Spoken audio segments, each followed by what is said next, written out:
haven't seen that same premier carrying potential from JDG's mid and bottom. And now we are getting into the all-pivotal draft. Again, LNG on match point of their first ever Grand Finals in the LPL as an organization. We see the Rakan, the Jace, the Kaisa banned away by LNG. On the blue side, JDG will ban that Maokai, the LeBlanc, and the Azir. We finally get the man on his pick. It's the Xayah for Ruler. He has an insane win rate across this year. Go back to last game, though, where JDG were also in blue. They picked the Tristana first pick, and LNG removed the Xayah after that point. I think JDG, they're revisiting their priorities, saying, okay, Ruler, you need that extra ability to peel for yourself. In the last two games, which they lost, it wasn't enough on the Varus and then the Aphelios against the compositions, which LNG brought out. They're changing how Ruler can play these team fights. 369 going right back with the Gragas here as well, not looking as, reminiscent of his previous picks.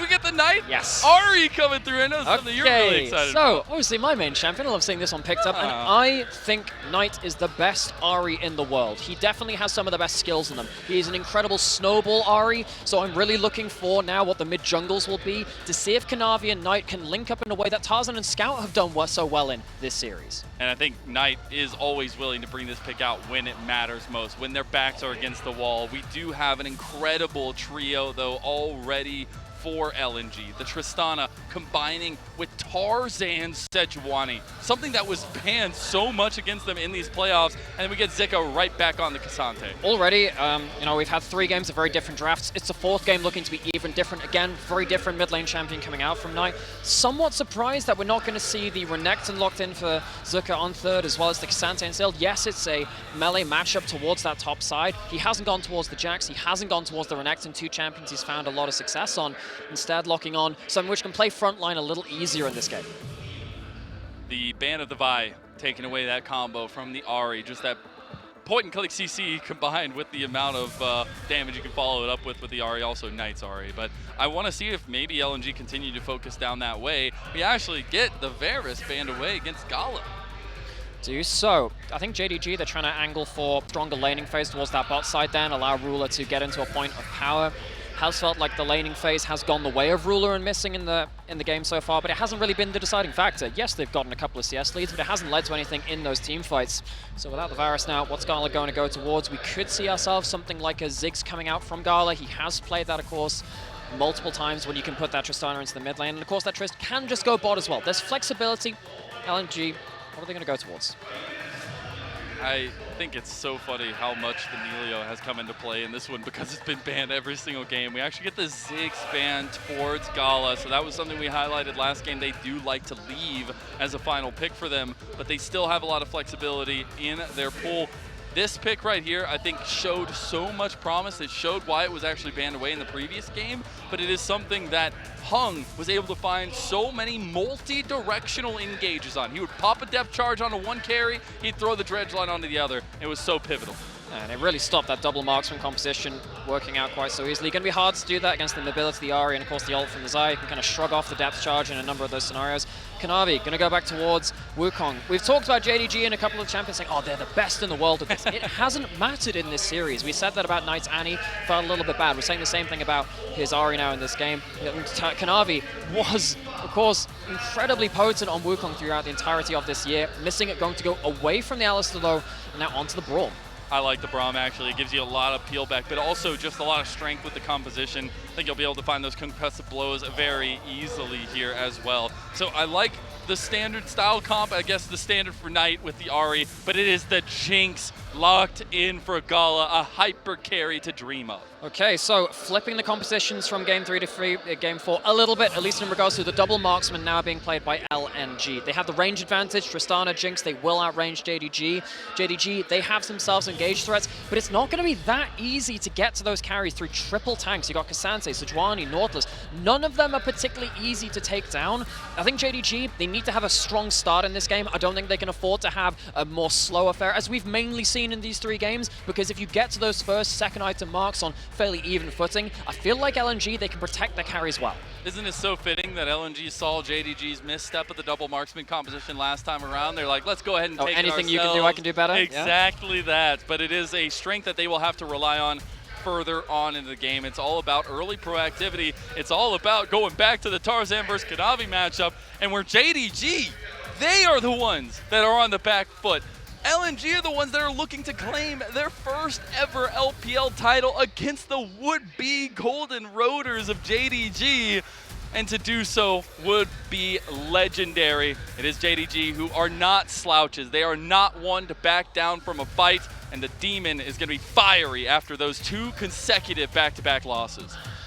LNG on the other side, though, let's talk about their staying power. 21 games played in playoffs so far, onto their 22nd. They have not dropped a beat, though. It does not look like they're exhausted, that they're underprepared, that the schedule has taken its toll. They are playing better than ever. They're playing better than JDG in these finals, and so few people would have predicted that. Some might have hoped, but it was a bit of a far-flung hope at that point. But now we're going into this next game. They are 1 game away from that Silver Dragon Cup. They are 1 game away from securing Worlds. Those 2 guys on your screen will be ever pivotal in this potential final game for LNG. I think if Knight can show his golden left hand, it could be the difference maker. But LNG are match point away from taking down JDG, from making a mark on LPL history. We're getting a game number 4 while JDG have resorted to comfort. They've gotten the Xayah for Ruler. They've gotten the Knight Ahri yet again, but it's a double marksman comp coming to gun them down in game number 4. Will we go to Silver Scrapes, or will we have a finishing end for LNG? We hit the rift as the Gyos start to ring.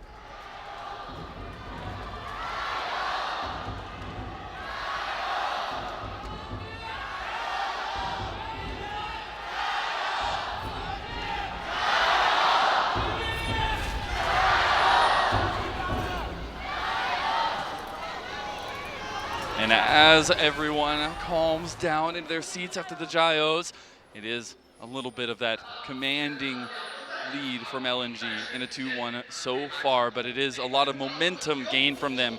Game 1, it looked like JDG could just take this series easily. They were able to turn around such a strong early look from LNG, but all LNG needed to do was hone in a little bit, find exactly where they need to put pressure at, and they've done just that. And they've really made JDG look uncomfortable, particularly in the carries, which we've had so much praise for. It has felt like 369, Kanavi, and Missing. They've done what they could with the drafts that they had available to them, but they couldn't buy enough space for that backline. On the other side, Scout, Gala, what a series they've ended up having, especially after that first game.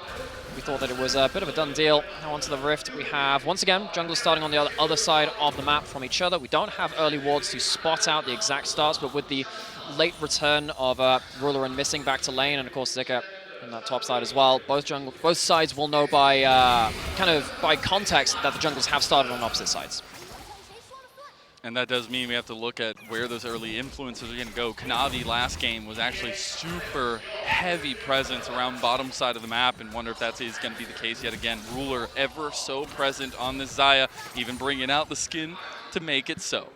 It's about to mention that he only plays that skin when he feels it's important to do so. I feel like a couple of Worlds winners have followed that philosophy. Ruler has an important job in this game, though. It has felt like, you know, Ruler has struggled a little bit, particularly in that Varus game, the last Phalios game too. Xayah has a bit more firepower. Also, going back towards Knight in this mid lane, he's going to be one of the few champions which really feels like he has the tools to reach the backline of LNG through that front line. If he gets a good engage over a wall on the Ahri, potentially he can get a charm onto Gala or Scout, which could seal one of these fights, but it has to start early into the game. I really fear for JDG if they don't find one of those angles early. LNG are going to hit their items, they're going to blast away in this game. I'm quickly looking to see if Knight and Kanavi can actually connect with something in the mid lane, try to punish Scout a little bit, because we have so many accolades throughout this entire best of, right? Both sides have so much going for them. We have the double MVP of regular season in Scout. You have incredible moments from Knight, the MSI Finals MVP. Just trying to make things happen for them is so important, but it also comes down to the track record of both these two teams, right? This is an LNG who have not beaten JDG since summer 2021. And considering that Knight and Scout were kind of franchise players of their previous teams of Top Esports and EDG as well, that matchup also didn't go that well for Scout. Scout was, what, 1-9 in best of threes, 1 and 3 in best of fives, really not getting the better end of that deal against Knight. going to see nice trades in bottom side. Won't come to much here, but Kanavi, proactive as ever, like he was in last game, is now looking at the opposite side of the map and looking at Zika. I don't think he can get anything here, though. Yeah, it's going to be a nice little presence, though. And Kanavi, at least showing his face here, will actually take a look at a backing Knight as well. And Scout was actually ready to move. So some of that fluidity is actually already coming to bear for LNG. Yeah, first couple of levels, you kind of expect the Tristana with a bomb on the wave to get control of that. There are some options for RN to Tristana to take some harder trades and then be the first person to be able to move. Not going to be available at this point, though. Knight teleports back into lane, has himself the Dark Seal. Very important for Snowball. You pick up an early couple of kills. It's extra ability power under your belt as well. Feels like that's just the name of the game for JDG. They have to get an early fight somewhere. I guess my advice for LNG then is to try and clap back, try and draw in that first play, try and make sure that JDG are kind of playing into your hands. They did that very well in previous games. And we've talked so much about like kind of the new legacy building. Obviously, Ruler coming into the LPL at the start of the year really influenced this JDG roster. Knight coming over from Top Esports, but it also is on the other side, Scout and Gala, a new legacy, a new chapter in their books, moving on from EDG and RNG respectively to try to make an attempt at a first title for LNG. And it's so important for so many of the members on this team as well. Tarzan, first finals in 4 years. Scout, of course, very successful over his course of his LPL career, but going into a new team and showing he can do it outside of EG as well, for him on a personal level, I'm sure that means an awful lot. Gala, the same for RNG. He's won an awful lot of spring titles with that organization. He's gone to MSIs, but he's not had the same kind of success in summer as well. See Tarzan, Scout linking up together to go into the enemy jungle, try and hem back that mid-jungle from Kanavi Knight. I actually appreciate LNG being so active and kind of aggressive with this competition, because it's still something where, you know, JDG were playing a lot lax because they needed this double marksman comp to come alive for them in game number 3. And speeding there, a little bit of moves from Scout getting out from the charm of Knight. It still does mean we have both junglers hovering around the dragon here, though. To bot lane push coming in from Ruler and missing. It's hard to jump onto a Braum. Gala's here. This is really bad for JDG. They got to be careful, but they might just turn it around. No, it's going to be Hook that makes it out, and first blood goes straight to the king of the jungle, Tarzan, and it's looking like Gala wants another one, but he can't get excited just yet. He tries to get it back, but it is LNG who strike first. Close run stuff in the bot side of the map. Yes, jumping into a Braum is dangerous, but it's still early levels. Hung gets out alive. Missing sadly can't say the same for himself. I guess the silver lining for JDG is it's not Jinx that gets the kill, but they still lose that first blood. It's still goal over towards Tarzan, and as much as we were asking for JDG to get early advantages, their first play goes awry. The timing is everything, and the Sejuani for Tarzan is everything. You can see that, you know, the Wukong's on his way down. It's not like Kanavi is blind to this play. Tarzan just gets there faster. Great feather pull back from Ruler, but I think Ruler and Missing, they just kind of understand, look, we got to walk away with something from here. It's going to be awkward to get away from that Sejuani passive. And now suddenly, what was looking like an okay laning phase from Ruler and Missing, on its head a little, Gala and Hung into the game. And it's so crazy to me to think back at LNG's journey so far. We're talking about all the legacy building and stuff, whatever. That's all great narrative. They have been in a grueling gauntlet in this summer split, right? This is their 5th best of 5, and the fact that they're able to stay and keep JDG on their toes, now taking a dragon for themselves, maybe contested, is a mark of prominence for LNG. They do get that one. Nice denial from Knight there, though. Doesn't hit the charm, but Tarzan is the focus, and JDG will strike back. They do get the rocket jump out of Scout. The concussive blows actually land onto Hung. Might have Scout getting in some trouble. The Buster shot comes through. He's going to have to flash. LNG do make it out with just one going down, and it is the Dragon going their way too. I mean, at least the kill goes over to JDG, but LNG, they managed to secure most of their members on the way out. They get a first Dragon as well, so it's not the end of the world for them. So we go back onto the map. Let's see what this really means. As you can see, Ruler at least gets a free wave to shove it to the side. Ult tops. It wants to get the all out there in the end. Actually gets a lot of damage down onto 369 with that extra damage buff there. But Kanavi showing his face yet again up here. Should push Zika off of this one. Tarzan making his presence known here. Rocket jump dodged out of though. And Knight will be able to make it out alive. Tarzan not going to be able to find it. He's not level 6 yet, but as soon as that Glacial Prison comes online, those connections are going to be lethal. So I was a little bit worried because I was looking over Kanavi and like, oh, jungle ults are available. I didn't quite realize that Tarzan was just that little bit behind. Herald's up. Tarzan, I think off of this next camp, will hit level 6 as well, so he'll be ready to fight. Gala's now left alone in this bot side. He's not roaming up towards the play, but not to matter. Ruler isn't either. If there is going to be a fight around Herald, it will be even. Looks like LNG, they give it for free. Hung and Missing in the mid lane. See actually some plates going down the way of Gala as well. That Rift Herald is going to be nice for JDG to try to get some gold back in their pockets here as well. Do wonder where that focus is going to go. It has to be between Knight and Ruler. I see where they really get the real openings, right? I mean, the thing about the Herald is that you need to be able to actually stick around and get it into that turret. We saw the last time the Ruler and Missing overstayed in bot lane. They ended up eating a death for that one instead. So JDG, much more about knowing where LNG are on the map before they drop that Herald. Missing going to see the hooligans in his jungle. Get off my lawn. There. Get out of here. Throw you some Winter's Bite. Anyway, stops the recall. Yeah, it stops the recall at least. It will just be that sense of calm coming over though, even though we've gotten some heavy skirmishing around the bottom side. Now we have to hone in on the styles we'll see from this, right? We have the LNG bringing out the double marksman composition, where again on the other side I feel like you do have a bar of execution, but stability and comfort for JDG.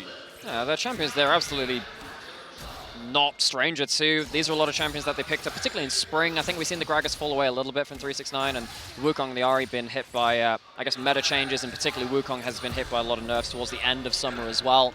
Returning to the JDG roster at a very pivotal moment. LNG, of course, they have their own comfort too. Gala, great player of the Jinx, and Scout, one of the very best Tristanas in the LPL. They're doing fine by their own rights. They've got themselves their own gold. They've survived that early laning phase, and that's one of the worries we had for JDG, is that if you don't get early leads, these carries are going to do an awful lot of work even in the game. And that's how LNG upended the win condition of JDG last game. They did not give them a chance to hit those 3-item spikes. We heard Kitty and Hysterics talk about it on the desk. It is something about timing that has to be there. And LNG have taken advantage of that at least last game. Now it is on the other foot, and it's JDG that needs to continue pressing forward and try to find as many advantages as they can. They still have the Rift Herald for Kanavi as well. Me too, and again, I think they're just trying to catch LNG off guard if they can. Shamlan's in the mid lane, it's going to be an electrocute trade, and Scout leaves some minion damage as well. Kanavi, Knight, they both have their ults, they don't have flashes. They'd love to force a play at some point, catch someone out in rotation, but they've not really been able to get deep vision yet. They really want to catch someone out alone from LNG. I think once you get into 5-man fights, the tankiness of LNG will start to really shine. Before that comes out is where JDG want to throw a punch. All right, so we finally did get the resource delivery straight to the doorstep of Knight. We actually get Zika going the all-out on the 369 here. Gets that Q3 as well. He has a lot of damage, but we still have 369's flash, and he does have the body slam to get over the wall. So, good unstoppable there from Zika to stop the explosive cast from knocking him away. Missing now trying to put down some wards towards this bot side. Kanavi also going into the enemy jungle, helping Ruler push in towards here. The game slowed down a little bit. LNG, I'm sure they're going to be happy with that one. Again, they're getting gold, they're getting items. They are happy with the way this is going. It's been slow and methodical from LNG for a lot of summer split. That's where they found a lot of their successes. But when the go button goes green, they have so much ability to press that button when they get the items. And it comes down to experience. I know there's experience on both sides. We literally have our previous MSI champions on side of JDG, but it is a track record of excellence for majority members, at least in Gala and Scout, the main carries for LNG, and they need to lean on that experience here to navigate the early game. We do have some item spikes coming across. More importantly, the Divine Sunderer there for Kanavi. Huge spike for the Wukong. Is that Q, the crushing blow, does so much work. Wukong, one of the highest damage junglers in the game. Sejuani, also one of the best scaling ones on the other side, though. Tarzan, Kanavi, their role is coming up to a very important part. We do have the Dragon coming up very, very shortly, and wonders if this is going to be a second in a row for LNG. It looks like JDG actually want to try to contest this one, but if Missing is already gone, you can't. He does have to burn that flash out, though. Hung going to take a nice trade back, but that is a lot of your front line already taken off the board, at least in terms of the safety he provides. Maybe Tarzan going to take the brunt of that one, though. The charm connects in the end. Able to get the Glacial Fissure there, but not able to follow that one up. This should just mean JDG take the Dragon. A flash for a flash is nice. I don't think Missing's Glacial Fissure is the most important cooldown in the world to have. You can't use that to go forward aggressively that often, unless someone really oversteps. Dragon has now spawned with those cooldowns now being used. Who's that favoring, really? We'll actually see 369 heading down towards this bot side, seeing that JDG actually want to put some more presence around this fight, and Zika's on his way too. On his way. JDG, they pushed in mid, they pushed in bot. Scout has himself teleport. He can finish off maybe his first item before this play. That'll be a great stat bump for LNG before they head up to one of the first big 5v5s. Potentially a deciding game. All right, there's LNG moving in a little bit late here. Missing, going to be taking up a Storm. The Dragon does go over to JDG. Nice little Cyclone there, and a cast comes across. Missing is still alive, but Zika flashes for the kill. Now you got the resets coming through, but the double marksman comp is still alive and well. You got to be careful that re-engage at JDG. They pull him apart, and it's actually going to be Knight and Ruler who make the difference. So JDG walk away with the Dragon. They walk away with a good fight as well. They need the early gold. The early kills definitely help them in regards to that. JDG, can they kind of use this now, the death timers of LNG, to push in some waves and get themselves a second Herald? They really want to keep this rolling. LNG, it's an awkward fight for them to eat at this point. They're entering River late. They didn't have wave push before this Dragon spawned, and it feels like Gala and Scout, they were hitting the wrong targets. At the end of the day, you're hitting the Wukong. He's in the front line. He has a clone as well. And yes, Ruler eats a couple of orders after that point, but he's never really under threat of dying. Oh my gosh. Scout just gets obliterated, man. He rocket jumps right in there and just gets taken straight out. And it's something where JDG are showing some of the decisiveness we've known them for. They have, and now with some gold in pocket, they get themselves to their first items of the game. Knight didn't have himself his Everfrost before that first play. I think particularly in this game, I've grasped a lot about Ahri item builds over, particularly this year. I feel like there are some cases where Ahri really needs to do more damage. In this game, though, it's very important that Knight has backline access. No one on this team is going to be able to reach the carries unless they're pinned in place. I think the Everfrost does have some value here. See if that actually does come in clutch, but it's nice to see JDG responding with some good fights of their own. The question is now we have another Rift Herald on the table. We do have first items pretty much across the board. Still waiting on Tarzan to fix that one up, but it is something where I want to see if LNG are willing to connect and try to contest yet another objective here. Game slows down again. Herald has spawned JDG. They got themselves some wave pushes, importantly to them. It did feel like in the last couple of games, one of the big determining factors was LNG getting some winning lane matchups, stuff like with the LeBlanc or the Azir pushing in and being able to control the map beyond that point. This time it's JDG with that advantage. Missing actually taking a lot of pressure on this Braum. The reason why it is here, right? We were talking a little bit about JDG going to their comfort, but it is still trying to find the safety for Ruler and Knight. We've seen that just yet, but it is this Rift Herald that is in the eyes of LNG and JDG. Their ultimates are back up. Scout's flash is still down, so LNG... They're going to give it away? I think they kind of have to, right? I think LNG, they have to slow things down themselves, just take a step back. Again, they're still not out of this game, absolutely not, still very, very close. But if you lose another big fight around a Herald, just like you did around that the Dragon, which of course wasn't the largest loss ever, but each of these fights is going to start weighing heavily on you. You want to stop JDG snowballing.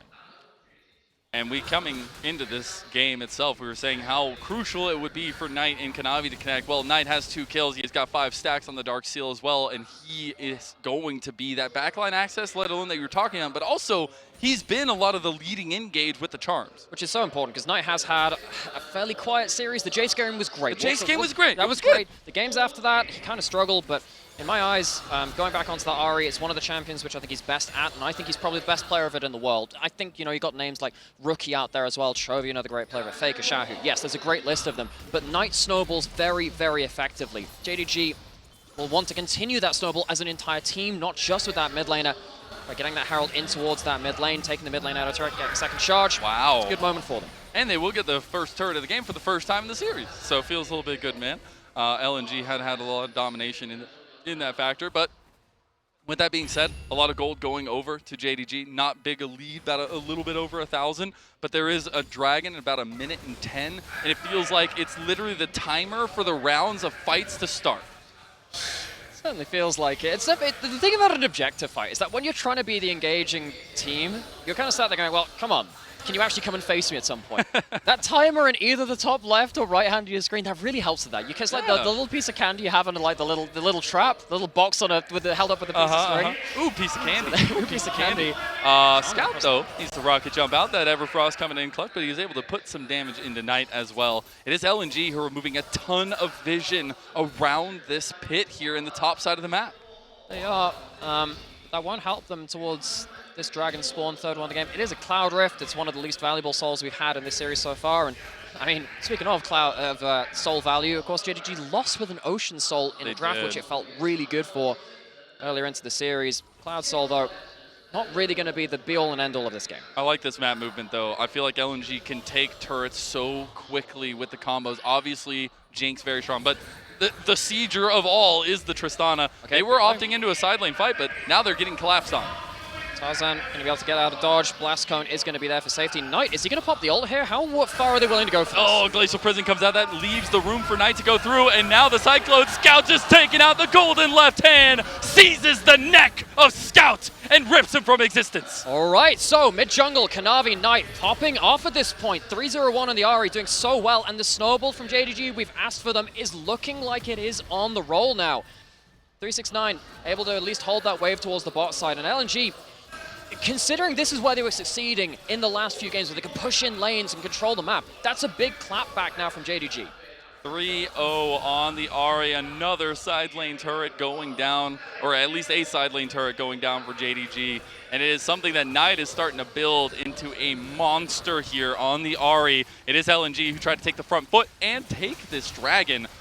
And they should be able to get that one scot-free. JDG on those resets weren't able to answer. So JDG, they take the opportunity to make a topside play, really hard forcing it, using all charge of the Spirit Rush, and they trade that for the Dragon. Again, this is not really the soul which is going to determine the game, so giving up a Cloud Dragon or two and not allowing yourself get close towards that soul, I think that's a fair trade at this point. Second item starting to come over the horizon as well. First being built up, Horizon Focus for Knight. It's halfway between that kind of utility and damage build because it gives you a decent amount of ability haste. Fight towards the top side though, Kanavi doesn't have flash or ults. He was playing pretty aggressive there in the lane, and that's just a complete lockdown. Scout gets his first kill of the game. Why is he up that far? Really feels like he's out of position. No one was there to help him. And it's on the 20-minute mark. Cardinal sin by Kanavi dying at the Baron spawn. That can't happen. That can't happen. It's a double marksman composition. They burn this so fast. There's no real response for JDG. Look at Zeka. They found a double knockup, and Ruler's already burned the Feather Storm. Zeka is looking for the Ruler, but he can't find him with the all-out.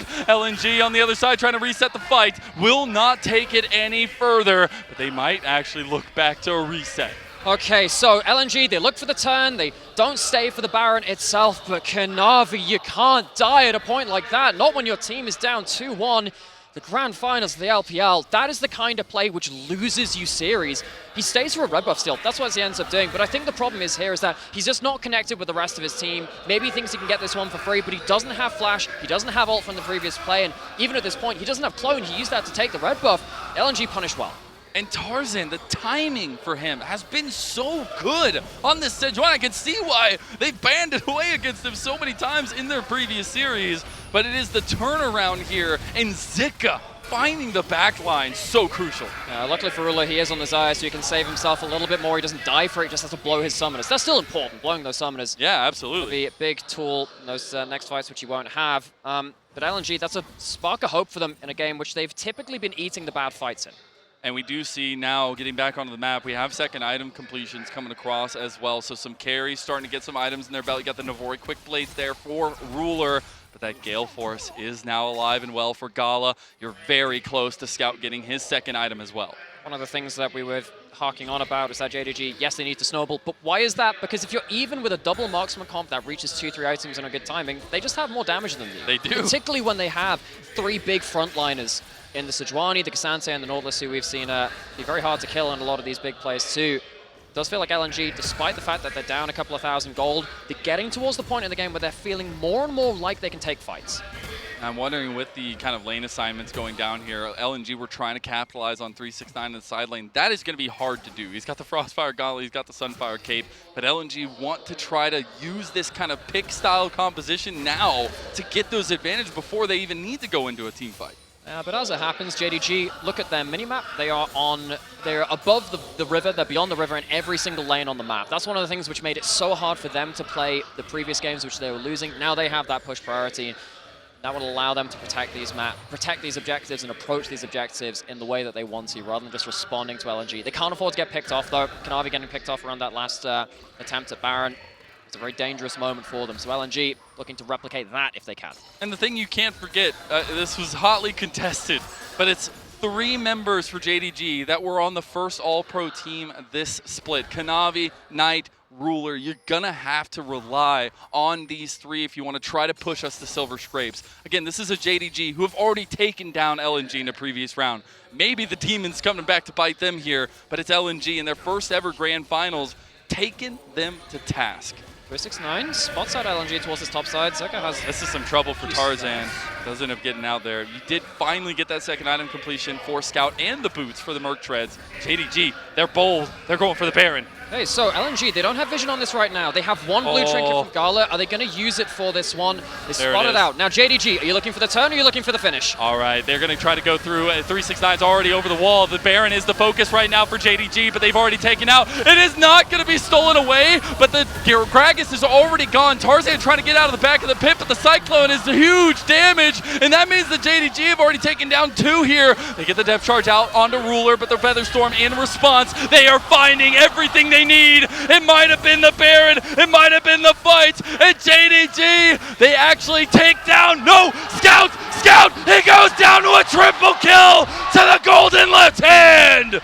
Knight has come to play, puts himself into the position to punish LNG. The charms fly through, and he's now 6-0 on 3 on the champion, which he's found so much comfort on over this year. JDG, they take the Baron at the cost of 369's life, but that is it, despite the blinking health bars.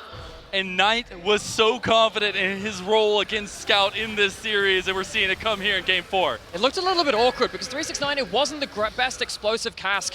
Gala gets a rocket on target 2, Tarzan gets into the pit. This is closer than JDG wanted it to be. This was HP measured in tens rather than hundreds of that Baron being in smiting distance, potentially turning this entire game around, but JDG, bold though it might be, they walk away with a huge play. Dude, Knight in this replay, it's actually insane, man. He dodges out of the dredge line, he gets that huge charm connection there, and you can appreciate Gala trying to go ham, but it doesn't matter! Oh my god, JDG, they are looking to end the game here, 25.5 minutes! They've just taken the Baron, they've taken a huge fight. Scout is the only remaining wave clear. JDG, can they push this to Game 5? They are looking to take down these last Nexus turrets. You don't have much defense from LNG. You're missing Gala, you're missing Hung, and we're seeing a lot of what we saw last game come alive for LNG. They can't get this double marksman comp online fast enough. Okay, but how much wavelet can come through? The Baron creeps are so tanky. Oh, Tarzan caught. Tarzan's down, and Ruler takes him down. That's the Nexus Tower number 1. They're looking at number 2, and you better get those speakers ready, because we're going to Silver Scrapes, baby! And it's nothing else for the LPL Grand Finals! The Golden Road's got a hint of silver in it, but only in the Game 5. The dream is alive for JDG. LNG, they pushed him to the edge, but they were blindsided by the mid-jungle change-up by JDG. It's not one which we've seen all the time from them, but heck, even in Game 5 between these two teams, the first time around, they went back to the Ahri, they went back to this pick, which allows Knight to get involved in the game more, something we need